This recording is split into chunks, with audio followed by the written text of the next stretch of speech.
I'm not sure if Donald Trump needs to hear this or if everybody else in the Donald Trump administration needs to hear this, but here are three key rules when it comes to negotiating with terrorists. Rule number one, when it comes to negotiating with terrorists, don't do that. Rule number two, when it comes to negotiating with the world's largest sponsor of terrorism, don't do that. And most importantly, rule number three, when it comes to negotiating with terrorism and the world's largest sponsor of terrorism, that is, put the pressure on the people who start wars. I know this is a tricky one, apparently, for Donald Trump and the Donald Trump administration, as well as President Vance, who thinks that somehow World War II ended with a negotiation.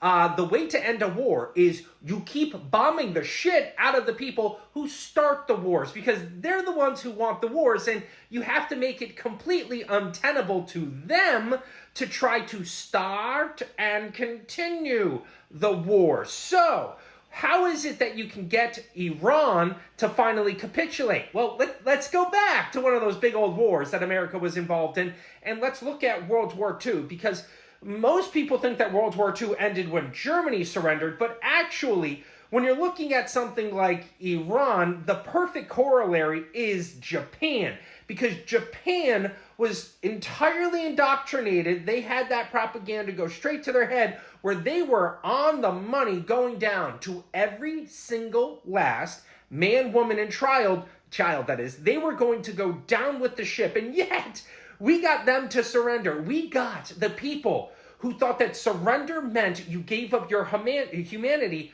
to surrender. We got them to surrender. And how did we do that? Well, we did that because we bombed the shit out of them. We dropped 2 suns on them. That is S-U-N-S, suns on them. We dropped a fucking yellow dwarf on them. And that's how you get them to surrender. So stop putting the pressure on Israel, who didn't ask for these wars, and start putting the pressure on Iran. Because if you want to end the wars, you end the wars by going after the people that started them.